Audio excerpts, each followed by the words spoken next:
May the best version of ourselves come forth in this moment in time so we can reach the most people. Mm. Rise and shine. It is Rise and green. shine. Yep, it's Green Nurse Sherri and Denise time.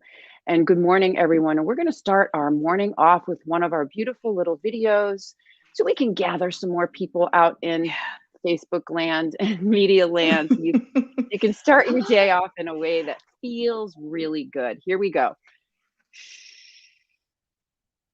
We changed the paradigm of healthcare.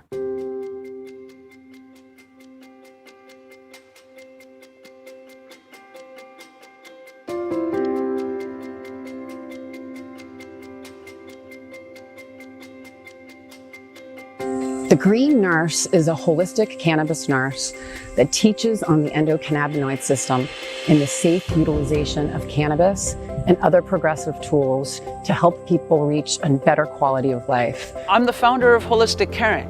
We're based here in California, and we do educational programs and case management for patients on how to use cannabis therapeutically as a medicine. We're also here to decrease stigma around what it means to feel good and be high, hence the H for hope, I for inspiration, G for growth, and H for healing.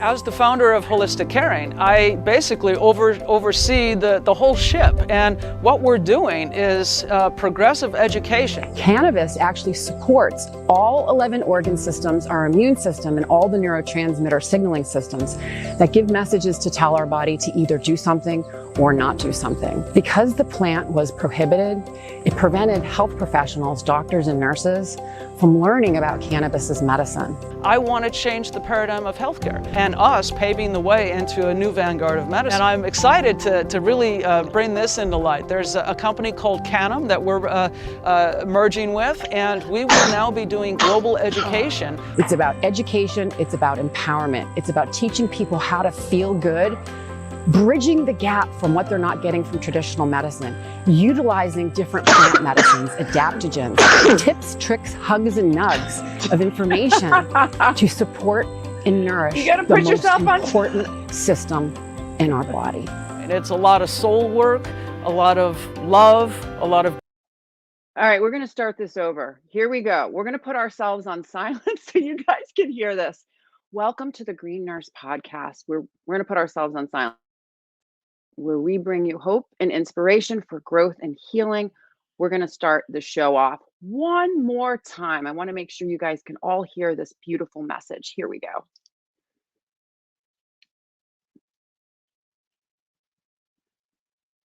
We changed the paradigm of healthcare.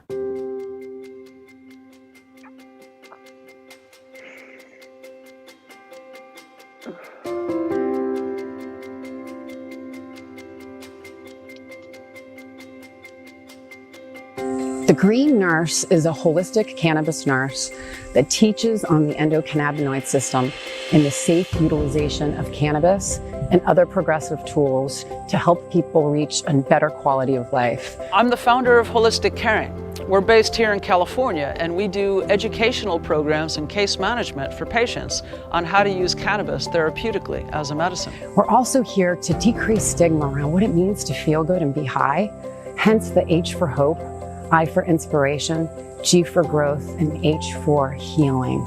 As the founder of Holistic Caring, I basically oversee the whole ship, and what we're doing is progressive education. Cannabis actually supports all 11 organ systems, our immune system, and all the neurotransmitter signaling systems that give messages to tell our body to either do something or not do something. Because the plant was prohibited, it prevented health professionals, doctors and nurses from learning about cannabis as medicine. I want to change the paradigm of healthcare and us paving the way into a new vanguard of medicine. And I'm excited to really bring this into light. There's a company called Cannabis that we're merging with, and we will now be doing global education. It's about education, it's about empowerment, it's about teaching people how to feel good, bridging the gap from what they're not getting from traditional medicine, utilizing different plant medicines, adaptogens, tips, tricks, hugs, and nugs of information to support and nourish the most important system in our body. And it's a lot of soul work, a lot of love, a lot of discipline, and meditation. I'm using my life work as a testimony to others to learn how they can be their own hero and then go help heal the world. And we are, as nurses, the game changers.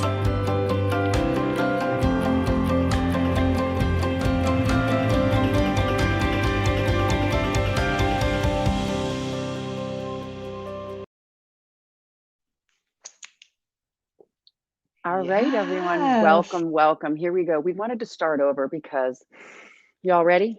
Peace begins with me. Oh. So we just rewound and started over. We were having a little technical difficulties this morning, having a little bit of a hard time waking up this morning, was feeling a little crunchy this morning. So I needed to do a little bit extra self-care and love. But That's here so we are, rise and shine. It is, what is it? Green Nurse Sherri and Denise time. So we're here with Energized Living, Green Nurse Denise from the Energized Body.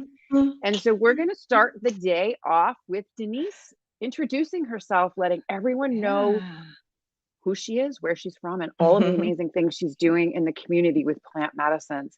So Denise, say hello to our fans and viewers.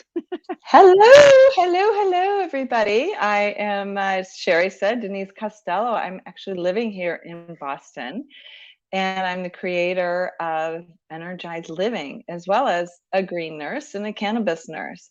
And it was really wonderful, like re-watching, the little pre-video before. It just makes me so excited every time I watch that. I really, really do. I love what we do because I think it's so very important, because let's face it, we're changing the way we heal ourselves and the way we stay healthy. The old paradigm of, just looking at the disease or the problem or the symptom and trying to fix that and not looking at the cause, or really including all of the different ways that we can heal mentally, physically, and spiritually. We have access to so much to allow our bodies to heal itself before we have to get to the doctor or the hospital. And that's what Energized Living is all about, is how you incorporate those holistic pieces, maybe those different types of things that roll into your day.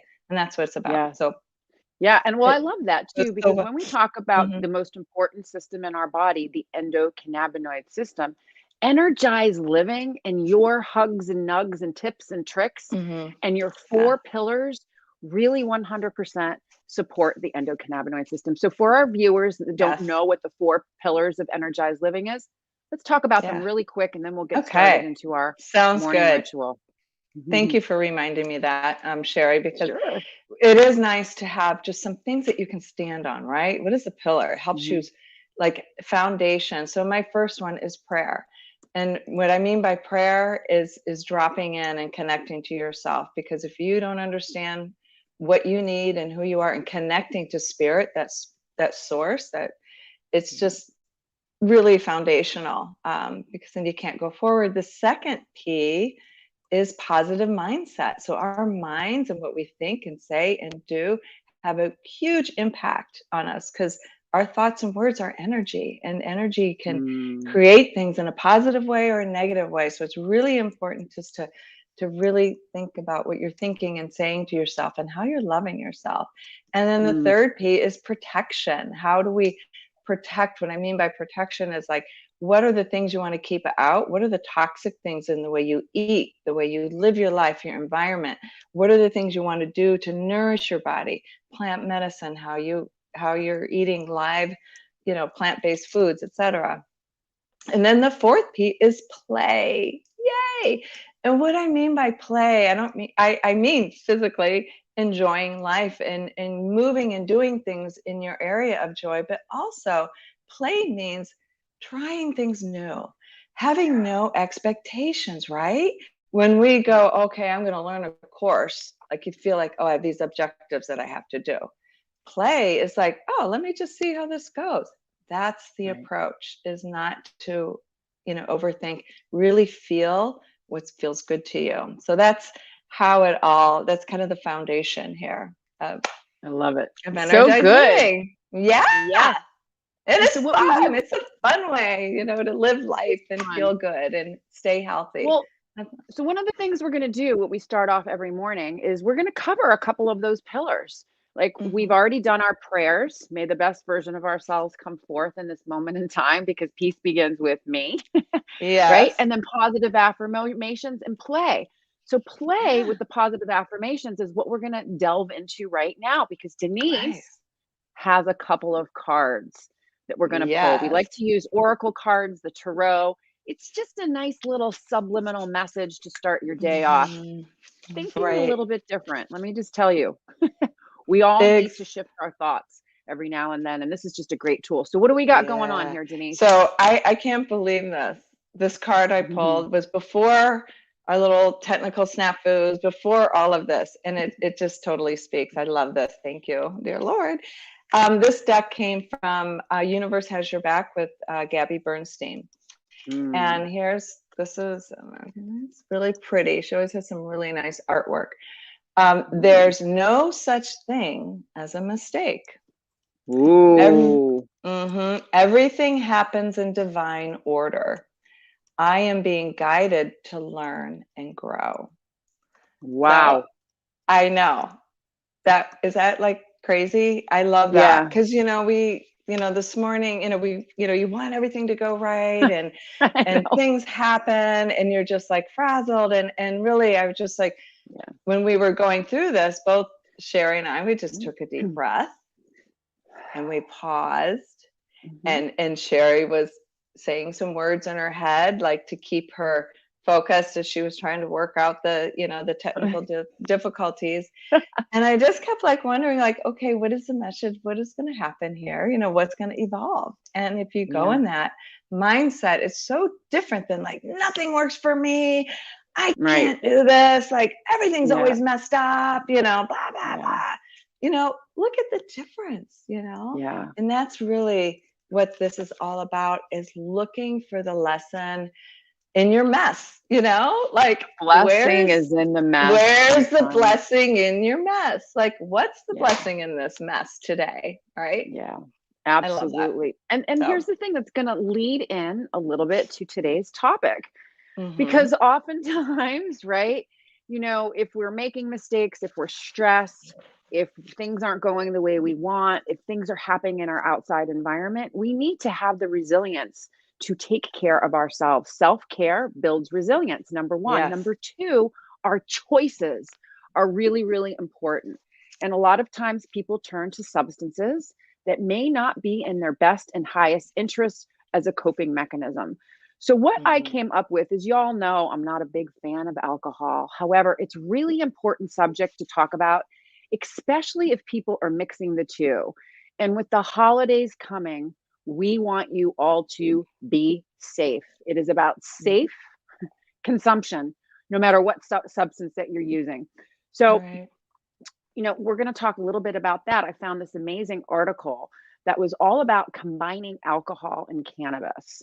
So when consumed responsibly, what does that look like? Both alcohol and cannabis can be a great time. In my opinion, y'all know I'm a little biased. Cannabis, I feel, is a safer choice.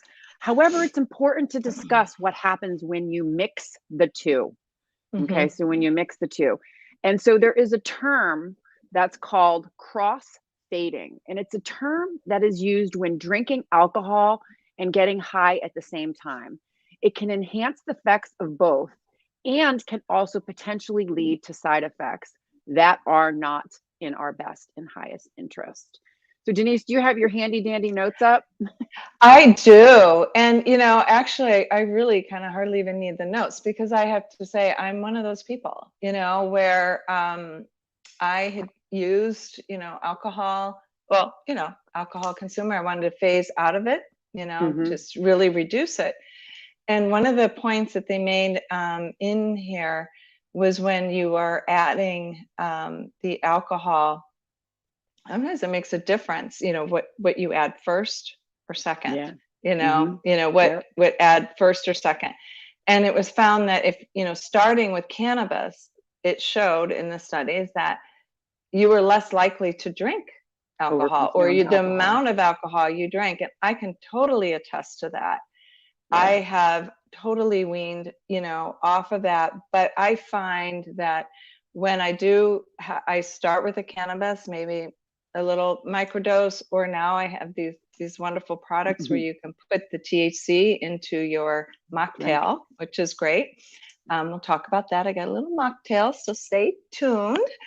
But I found that when I did that, it made me a little thirsty. So I will admit, I'll do kombucha, but sometimes I like a beer. It just kind of tastes really nice, with the cannabis. I will not lie.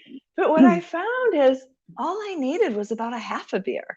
I didn't need 1, 2, 3. Like I was content, with how I was feeling with the cannabis. And I just that fizzy, and I'm a foodie and I like all this stuff. So I'm like all about flavor and blah, blah, blah. I was like, that little hoppy beer would be really refreshing right now with this. Right.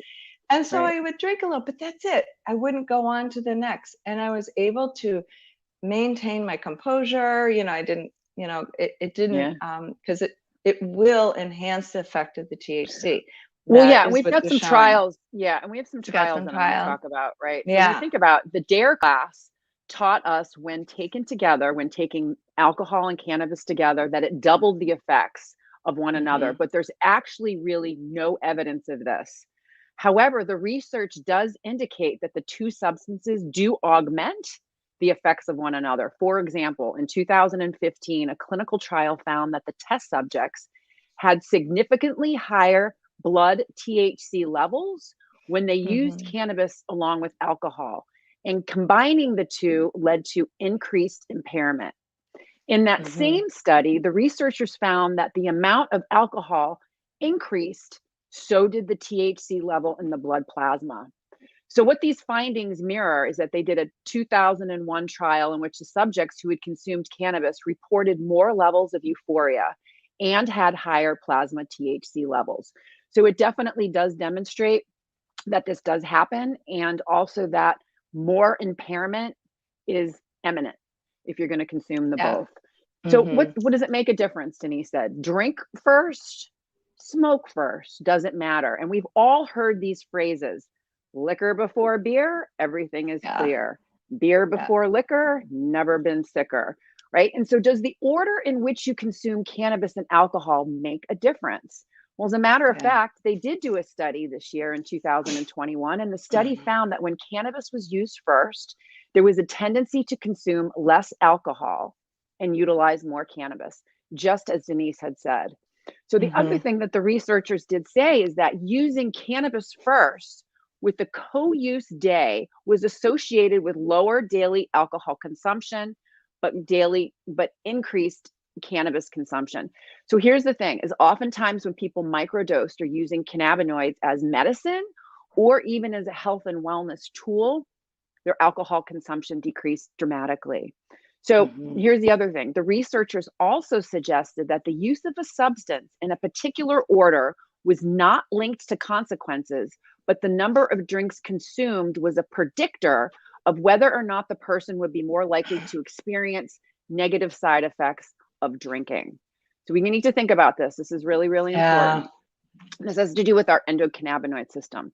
So acute alcohol consumption leads the body to start producing more receptors in the brain, CB1 receptors. So cool. Right? Well, here's the thing. Here's the reason why. You ready? That's so cool. Alcohol's toxic. Here's the reason why. So our body sees alcohol and says, oh my God, you don't belong in my body. The brain wants to be protected. The brain says, holy schmoly, there's something in here that really doesn't jive with my endocannabinoid system. So we start to produce these other internal endogenous cannabinoids. We start to produce these CB1 receptors, actually looking for our own anandamine and 2-AG molecules as a protective mechanism to protect the brain and other systems. As we know, cannabinoids are neuroprotectant, right? It decreases neuroprotectant, antioxidant, neuroplasticity, neurogenesis. So cannabinoids are really, really beneficial. So acute alcohol consumption does lead our body to trigger right, to produce more receptors as a protective mechanism. So here we go, when we go a little bit longer. So chronic. That's so cool. I know, isn't it cool how the body I love is that. brilliant. The body is brilliant. It is so brilliant. Well, here it is. The most important thing is giving it its appropriate tools. Okay, so it's risk reduction, risk benefit ratio. When you're going to consume something, no matter what you're doing, it either supports the system or it doesn't. So here's the important thing when it comes to alcohol consumption, chronic alcohol consumption over time. Alcohol dependence is linked to a down regulation of 2-AG, which is one of our internal endogenous cannabinoids, as well as CB1 brain receptors. So long-term alcohol abuse depletes endocannabinoid tone, and in turn has an adverse impact on all of our organ systems and physiological process in the body. So as we know, the endocannabinoid system is the system that regulates everything. So now we're going to just talk a little bit about over-consuming alcohol and cannabis and what that may look like. So alcohol side effects when over-consuming. Do you still have your handy dandy notes, Denise? I do. I do. So I think let's talk about alcohol. Well, no, there's a lot here that people don't know. I'll go through them. Yeah, no. I mean, my point is like we know what it feels like when we're intoxicated. Yes, we know what that feels like. Right. But then the other thing too is what people need to understand is that intoxication, is dose dependent. And the other thing too is that it can lead to unpleasant behavior changes as well as other physical ailments. So large doses can cause that unpleasant behavior, risky behaviors over time, chronic inflammation, stress on the liver, altered blood sugar levels, electrolyte disturbances, inability of us being able to absorb specific nutrients, specifically B vitamins. So here we go. Over time, diseases that are related to alcohol consumption include alcoholic cardiomyopathy, heart disease, alcoholic myopathy, muscle tissue disease, alcoholic gastritis, inflammation of the stomach, alcoholic liver disease, alcoholic polyneuropathy, which is peripheral nerve disease, alcohol-induced pancreatitis, and then, of course, fetal alcohol syndrome related to women alcoholics who have babies. Next part, brain damage over time. So here's the interesting thing, and I don't know if people know this. So chronic alcohol consumption, those people that have chronic alcohol consumption, their brains shrink over time, right? Think about it. It's science. I got the research. I got the substantiation. I got it all because if it comes out of my mouth, I want to be able to. Be able to substantiate with research. So brains become smaller. They shrink. Short-term memory loss, right? And then there's this syndrome that's called wet brain. It's when a person has a lack of B vitamins in the brain, and that is caused by chronic alcohol consumption. The other thing that happens is encephalopathy, which is in the brain, which people have difficulty with vision, confusion, and coordination. So that's encephalopathy in the brain. And then we have hepatic encephalopathy. And this has to do with liver damage over time. Chronic alcohol consumption, our liver is unable to filter out toxins. And some of these toxins travel to the brain, which also causes the slurred speech and drowsiness. Finally, psychosis, right? Hallucinations, memory problems, difficult learning. And then chronic alcohol use, if you become an alcoholic, it's difficult to stop. And oftentimes I have seen many times in the conventional system, patients coming in that are alcoholics and what it looks like when they're detoxing off of alcohol, really horrible. And I've seen some people die of alcoholism right in the hospital, right in the intensive care unit, having these esophageal varices that pop and they're bleeding out of their mouth and their stomach. Seriously, it is a miserable death. You don't die of alcoholism, you die of alcohol-related diseases. And that is a statement of fact with a capital F. However, so now that I just talked about all the negative side effects of alcohol, does cannabis have side effects? Are there negative side effects? Well, you know what? I'm biased. However, I am going to be honest. It's dose dependent. Yes, there can be side effects, but side effects of cannabis is always dose dependent.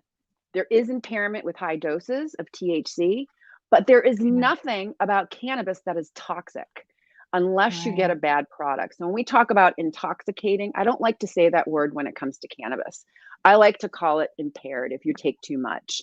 Because like I said, the cannabis plant is not toxic whatsoever in any way, shape, or form, you know? Yeah. Yeah. So we all know that our THC consumption is individualized, you know, and so someone else's dose and our dose may be very, very different. And so the side effects, like I said, we have to think about, we need to look at them closely. For example, someone's side effect may be the actual effect that someone else is looking for, right? Right. Exactly. So red eyes, right?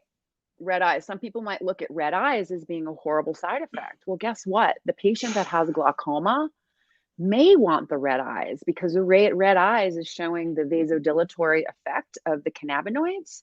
And basically, we know that people that have glaucoma have high pressure. So the more open we have the vessels, the decrease the pressure in the eye over time. The other side effect, Denise, dry mouth. You talked about that Dry earlier. mouth. Yeah. No. And dry mouth, like I said, it makes you drink more water. So that's kind of a good thing. You know, you want to hydrate. But for people with ALS patients, that's okay because that helps with the stopping the drooling, you know, for them. So for people that want that, you know, drowsiness, of course, you know, that again, that's dose dependent. And clearly, if you are adding it with the alcohol, you will be more drowsy. Fatigue is another one, you know, again, more dose dependent as we go along with that. Nausea, blah, blah, blah. I can't speak. Nausea and vomiting, you know, with overconsumption. Some people, you know, that have way too much THC, their body's like, that's too much. Disorientation for overconsumption, that can happen. Increased heart rate because due to the dilatory effect is that it is short lasting. And increased appetite, which could be good for some people. This is why we use cannabis for those people that cannot, who have no desire to eat. You know, so that is a positive thing. And the part that's interesting too is this actually demonstrates the biphasic nature of cannabinoids, where lower doses do one thing and higher doses do something else. So cannabinoids are really, really good at managing nausea and vomiting. Well, if you take too much, guess what? It might make you nauseous. You know, same thing with the fatigue and the drowsiness, the dry mouth and the red eyes. You know, a lot of these things are dose dependent, method of administration dependent. So combining both could be a recipe for disaster, meaning that cannabinoids and alcohol together, consumed in large amounts, is concerning to me, actually, because it has to do with safety. So in 2016, there was a study used data from a 2005 and a 2010 National Alcohol Survey and found that simultaneous use doubled the odds of drunk driving, social consequences, and self-harm. So one of the things that they wrote in this study was that obviously arguments were more prevalent with drinking, less arguments with cannabis use. Violence was more prevalent with drinking, less violence with cannabis use. Car accidents more prevalent with drinking, less with cannabis consumption. So combining both, does the cannabis type that you use with alcohol really matter? So not all cannabis and alcohol is the same. We all know that.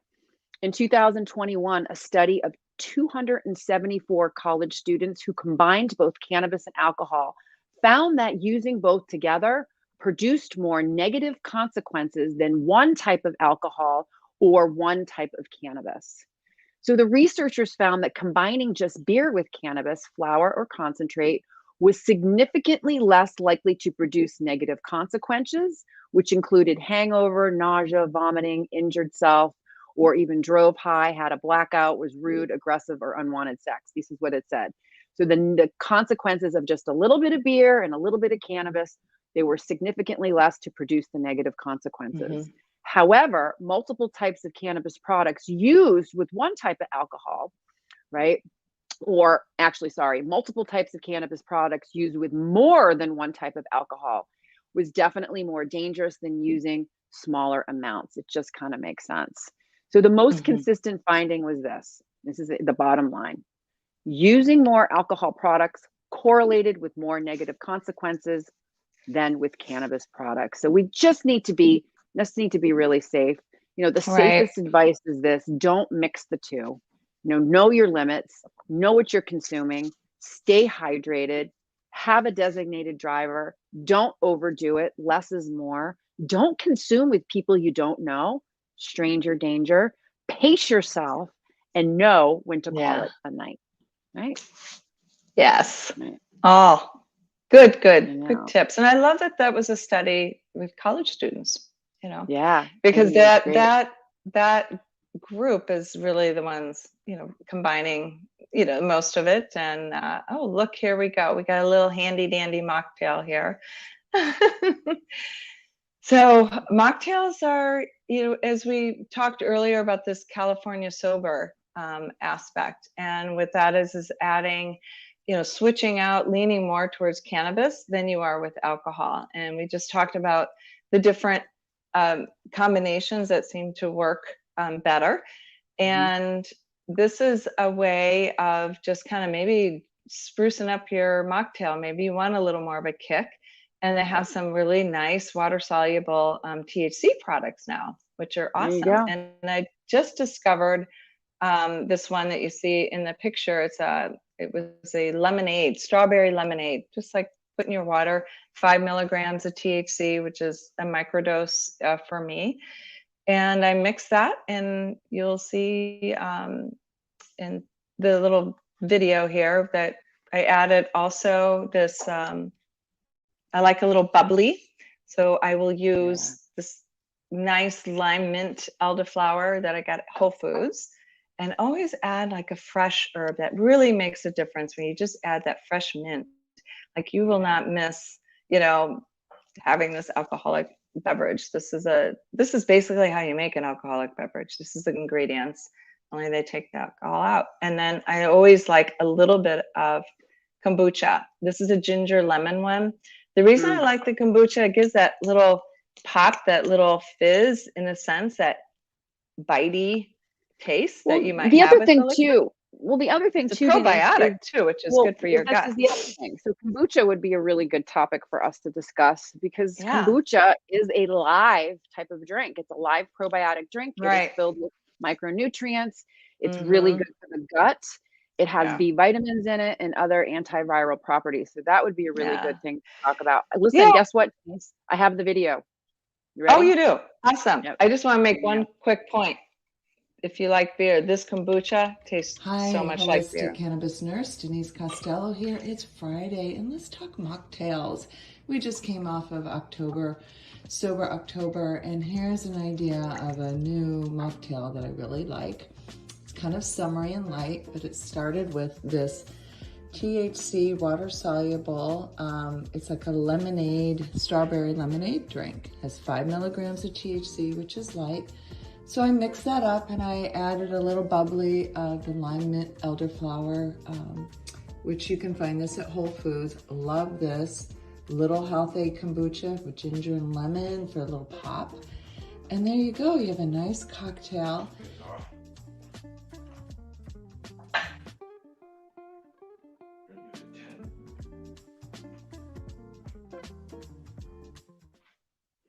All right, Denise, that was awesome. That was really good. Yeah, it's funny. Yes, it's good. You can really be, again, it's like changing your mindset, you know, on the whole thing. You know, when you go to a bar and it's like they have this mocktail section, and it's the same thing, a lot of it that you're having with alcohol. It's just missing the vodka. So you can still have, you know, still feel like you're engaged and with people and enjoy your time, you know. And now we have our cannabis, which is a really nice way to kind of transition. I found that was the easiest way for me with all this. And you can stay safer, as the studies are showing, right? Yeah, absolutely. Leaning more into that. leaning more into that. So we do have a question from one of the viewers. Ashram Elder Care Consulting and End of Life Doula had a question about Delta 8. So we're going to cover Delta 8 next week. I am a fan of Delta 8. Maybe everyone's not, but I'll tell you why I'm a fan of it. It is less, it is one, okay, so you have Delta 8 molecule, you have the Delta 9 molecule. The Delta 8 molecule is 1/3. It's 2/3 the strength of the Delta 9, meaning that it's not quite half of the intensity, but it's a really, really good product to use for people that are new. So if it's like full spectrum CBD is whole plant medicine with trace amounts of THC. A lot of times what patients will do with people that are new is they might want to start using Delta 8 because it's not as intense as Delta 9.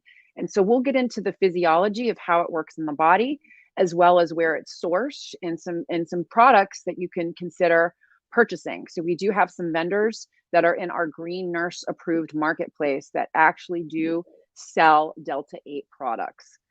So we'll get into that next week. Carrie Lee and I will be covering that next Wednesday. It's going to be a really good show. Hope you join us. So I love Delta here we 8. are. Yeah, I know. I love use Delta that. 8 too. It's good. It's Yeah, not it's so good. heady. It's more of a body.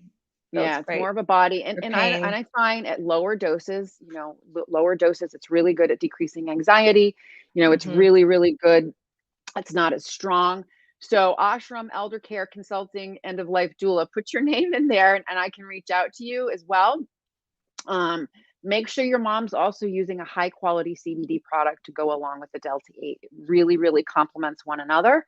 And, like when we teach on the endocannabinoid system, microdosing is of the utmost importance because microdosing actually mimics our own endocannabinoid system. So little bits throughout the day. So we'd be more than happy to help you. All right, Jill, awesome. I'll reach out to you after the show and we can get you hooked up with some good quality products and some resources. But anyways, if we look here, right here, I wrote, join the Green Nurse Holistic Caring Network community here.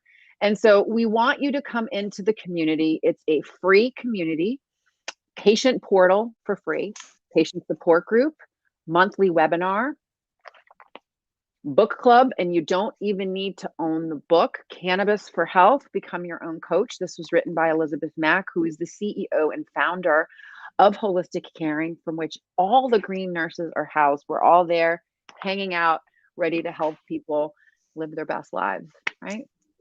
And so here we are, Denise. It is Friday. There we go. And Denise and I are going to go live tomorrow, Saturday. Yes, we are. And join us tomorrow afternoon, late afternoon, probably around 4:20. Denise, I think we'll go live. We're going to be at a consumption lounge here right outside of Boston. The Harvest Cup is an event that's been going on since 2016 or 17. I can't remember, but I've been going to it since it started. I'm a judge this year, and they're having a private party for the judges that are turning in their judge books. So I was given a series of products to evaluate over the past month, and I have a booklet, and the booklet I had to document and go through all of it. We're turning in our books tomorrow, and they're having a little gathering at the consumption lounge. So we'll go live so you all can see what it's like to be in a consumption lounge that allows you to use cannabis freely. And I think that'll be really fun. Yeah. My right, first Denise, time. Your first, I know. First. Yes, I've never been. Can't wait to check it out. It's really fun. You're going to love it. It'll be fun. Yeah. You're going to love it. So we don't have to worry about, there won't be any alcohol there, No.